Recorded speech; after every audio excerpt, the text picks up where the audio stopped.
सोचो अगर तुम्हें अचानक एक हाई टाइप कुत्ता मिल जाए जो असल में मिलिट्री का बनाया हुआ एक खतरनाक हथियार हो। तो चलिए सुनते हैं हमारी आज की कहानी की शुरुआत क्रेयन नाम के एक हाई टेक लैब में हुई, जहां एंड्रिक नाम का एक साइंटिस्ट अपने एक प्रोजेक्ट के लिए प्रेजेंटेशन दे रहा था, जिसमें उन्होंने एक एक्सेल नाम के कुत्ते जैसा एक वफादार रोबोट बनाया था जिसे वो आर्मी में यूज करना चाहते हैं। इसके बाद हमने देखा कि एक बाइक रेस के दौरान माइल्स हिल नाम के एक लड़के की बाइक की चेन टूट गई। इस वजह से वो बेचारा हार गया। रेस के बाद विनर्स को जश्न मनाते देख वो बहुत गुस्से में था। माइल्स और उसके पिता बहुत गरीब थे, इसीलिए उन्होंने विनर के पास जाकर एक एक्स्ट्रा चेन मांगी। इस रेस का विनर सैम तो उन्हें चेन देने के लिए बिल्कुल तैयार था, लेकिन उसके पिता ने बड़ी बदतमीजी से मना कर दिया। इसके बाद दोनों बाप बेटे बहुत उदास बैठे थे, पर कुछ ही देर बाद सारा नाम की एक लड़की ने आकर उन्हें एक चेन दी जो उसने सैम से ही चुराई थी। जल्द ही से अपनी बाइक में चेन लगाकर वो अपनी अगली रेस के लिए तैयार हो गए। सैम और माइल्स के बीच मुकाबला बहुत टक्कर का चल रहा था, पर माइल्स किसी तरह मौके पर रेस जीत गया। रेस के बाद सैम ने माइल्स को रेस जीतने की बधाई दी और एक पार्टी के लिए उसे इनवाइट भी किया। माइल्स ने पहले तो आने से मना कर दिया, लेकिन फिर उसके पिता के कहने पर वो भी मान गया। वहाँ क्रेयन लैब से वो रोबोटिक कुत्ता भाग गया था, जिसके बाद एंड्रिक ने एक सर्च टीम को उसे ढूंढने भेजा, लेकिन तब तक तो एक्सेल शहर के पास पहुँच गया था। उधर पार्टी में सैम माइल्स को एक ग्राउंड में लेकर गया, जहाँ उसने हवाबाजी करते हुए एक खराब गाड़ी को आग लगा दी और उसके दोस्त खड़े इन सबकी वीडियो बना रहे थे। माइल्स को ये बिल्कुल पसंद नहीं आया, इसीलिए वो घर में वापस आ गया, जहाँ उसने बहुत सारी बेहतरीन बाइक्स देखी। इतने में वो चेन देने वाली लड़की सारा भी वहाँ आ गई, जिसके बाद उन्होंने साथ बैठकर ढेर सारी बातें की। अगले दिन माइल्स ने अपने पिता को पिछली रात की सारी बात बताई और कहा कि अगर उसके पास भी सैम जितनी सुविधाएं होती तो वो तो नेशनल चैंपियन बन जाता। वहाँ एंड्रिक ने कैप्टन वेविन से एक मीटिंग की, जहाँ कैप्टन ने जल्द ही एक्सेल के फाइनल प्रोडक्ट को देखने की बात की। अंदर ही अंदर एंड्रिक तो बेचारा बहुत डरा पड़ा था, क्योंकि रोबोट तो भाग गया तो दिखाएंगे क्या घंटा। अगले दिन सैम ने माइल्स को एक डर्ट बाइक रेसिंग के लिए इनवाइट किया। ट्रैक पर जाकर सैम ने माइल्स का ध्यान भटका दिया ताकि उसके दोस्त माइल्स की बाइक में फ्यूल्स की मिलावट कर सके। लाजमी सी बात है कि रेस शुरू होने के कुछ मिनटों बाद ही माइल्स की बाइक खराब पड़ गई, जिस वजह से वो नीचे गिर पड़ा। सैम और उसके दोस्तों ने माइल्स को छुड़ाने के लिए इस घटना की वीडियो भी बना ली और इसके बाद वो बेचारे माइल्स को वहीं पर अकेला छोड़कर वहाँ से चले भी गए। उसने टंकी खाली कर उसमें पेट्रोल तो भरा, पर फिर भी बाइक स्टार्ट नहीं हुई। तभी उसे खाली कंटेनर से कुछ आवाज आई। उसने जब पास जाकर देखा तो वहाँ वो रोबोटिक कुत्ता एक्सेल था। एक्सेल को देखते ही वो बहुत डर गया और अपनी बाइक उठाकर वहाँ से भागा, पर एक्सेल ने अपनी टेक्नोलॉजी से उसे आसानी से ढूंढ लिया और उसका पीछा करने लगा। माइल्स अपनी पूरी जान लगाकर वहाँ से भागने की कोशिश में था, लेकिन तभी उसने देखा कि एक्सेल उसका पीछा करते करते नीचे गिर गया। इसके बाद वो एक्सेल के पास गया, लेकिन तब तक एक्सेल ने अपना सेल्फ रिस्ट्रिक्शन मोड ऑन कर दिया था। माइल ने उसे बड़े प्यार से पकड़कर उसके आसपास फंसी रबड़ को हटाया,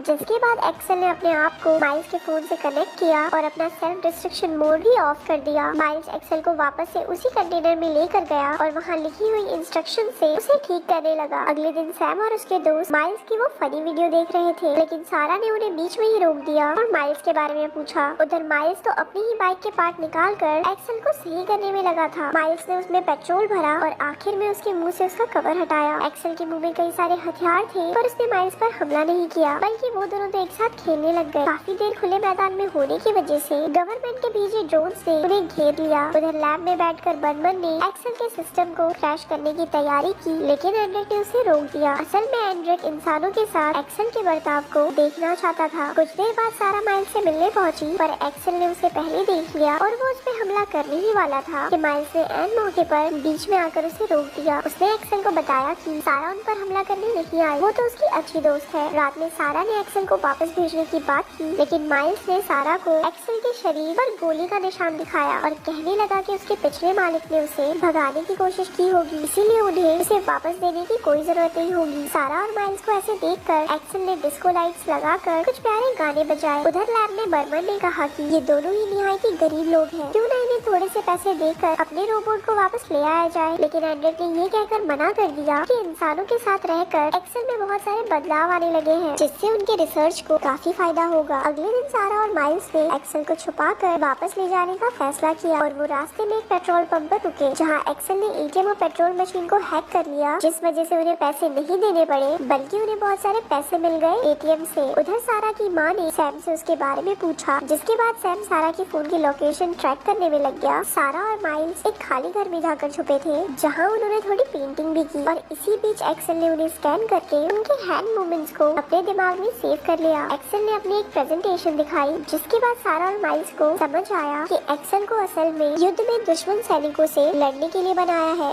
एक्सेल ने माइल्स पर भरोसा करके उसे अपनी बायोमेट्रिक चिप निकाल कर दी। इस तरह से उसने अपने आप को माइल्स से परमानेंटली कनेक्ट कर लिया। ये सब देखकर बर्मन बहुत गुस्सा हुआ और एंड्रिक से ये सब रोकने को कहा, क्योंकि अब वो पूरी तरह से माइल्स पर निर्भर थे। तभी सैम भी वहाँ पर पहुँच गया और सारा के साथ बदतमीजी करने लगा, लेकिन माइल्स ने एक्सेल को उस पर छोड़ दिया और एक्सेल ने एक ही बार में सैम को नीचे गिरा दिया। एक्सेल सैम पर हमला करने ही वाला था कि माइल्स ने उसे ऐन मौके पर रोक दिया। ये सब देख करके एक्सेल माइल्स के सभी ऑर्डर्स को मान रहा था। एंड्रिक बहुत खुश हुआ, लेकिन बर्मन इन सब से काफी परेशान था। सैम के वहाँ से जाने के बाद सारा को माइल्स पर बहुत गुस्सा आया, क्योंकि सारा की माँ असल में सैम के परिवार के लिए काम करती थी। सारा ने किसी बड़े से इस बारे में सलाह लेने को कहा, जिसके बाद वो दोनों एक्सेल को वहीं छोड़कर माइल्स के पिता के पास गए। इधर रात को सैम अपने दोस्तों के साथ अपनी बेइज्जती का बदला लेने पहुंचा। एक्सेल चाहता तो उन्हें खत्म कर सकता था, लेकिन माइल्स के ऑर्डर्स के मुताबिक उसने उन पर हमला नहीं किया। सैम ने एक्सेल से बदला लेने के लिए जमीन पर बहुत सारा पेट्रोल डालकर आग लगा दी और उसका एक दोस्त इस सारी घटना को सोशल मीडिया पर लाइव दिखा रहा था। उधर माइल्स के घर पर उसके पिता ने एक्सेल को वापस मिलिट्री को देने को कहा और तभी सारा ने फोन पर सैम की लाइव वीडियो देखी। सारा और माइल्स जल्दी से एक्सेल के पास पहुंचने के लिए निकले और वो बायोमेट्रिक सेंसर घर में ही भूल गए। उधर लैब में दोनों साइंटिस्ट सब कुछ देख रहे थे, लेकिन बेचारे कर ही क्या सकते थे। जब तक सारा और माइल्स एक्सेल के पास पहुँचे तब तक बहुत देर हो चुकी थी। उन्होंने किसी तरह एक्सेल को जगाया और उसे ट्रक में डालकर 3D प्रिंटिंग प्रेस में ले गए, जहाँ उन्होंने उसके सारे पार्ट्स को डिजाइन करके प्रिंट किया और उसके बॉडी में फिक्स कर दिया। जिसके बाद एक्सेल के सिस्टम ने एक मैसेज दिया कि उसका हार्डवेयर तो ठीक हो चुका है, बट सिस्टम रीसेट होने में 2.5 घंटा लगेगा। इस सब का इंतजार करते हुए सारा और माइल्स एक दूसरे के काफी करीब आए। क्या करते बेचारे, कुछ करने को था नहीं, सोचे उल्टा पुल्टा कर ले कुछ। उधर एक्सेल के ऑन होते ही एंड्रिक को उनकी लोकेशन के बारे में पता चल गया और उसने कुछ गवर्नमेंट एजेंट्स को उन्हें पकड़ने के लिए भेजा। पर जैसे ही एजेंट्स उसके मुंह पर कवर लगाने वाले थे, एक्सेल का सिस्टम एक्टिवेट हो गया और उसने तुरंत उन एजेंट्स पर हमला कर दिया। तभी एक्सेल की सारी मेमोरी लौट आई और उसके सर पर सैम से बदला लेने का खून सवार हो गया। वो सैम तक पहुंचने के लिए तुरंत वहां से भागा। सारा और माइल्स भी उनका पीछा कर रहे थे। एक्सेल ने सैम की लोकेशन का पता लगाया, जहाँ पर सैम अपने दोस्तों के साथ आग जलाकर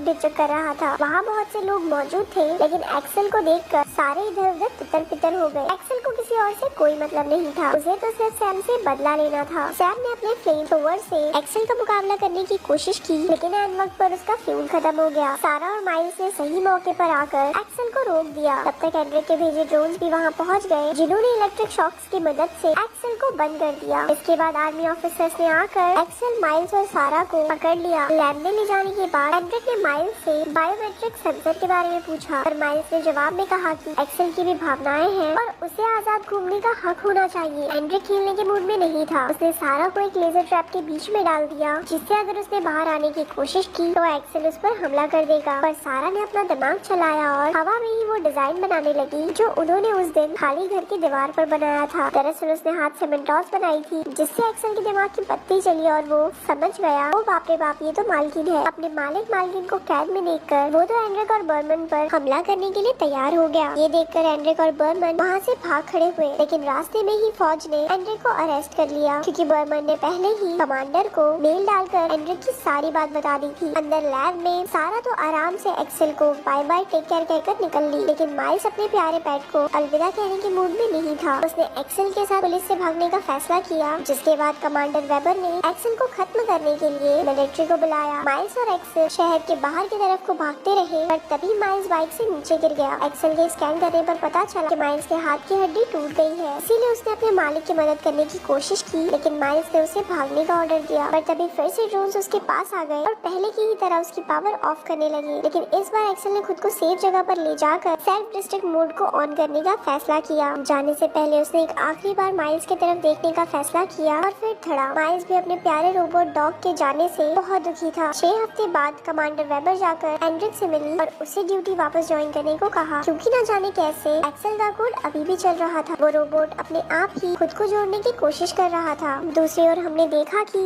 एक दिन माइल्स ने ऐसे ही बैठे बैठे उस बायोमेट्रिक सेंसर को दबा दिया। अचानक उन दोनों के फोन में एक्सेल का लोगो आने लगा, जिससे पता चला एक्सेल अभी भी जिंदा है और ऐसे ही ये मूवी यहाँ खत्म हो गई।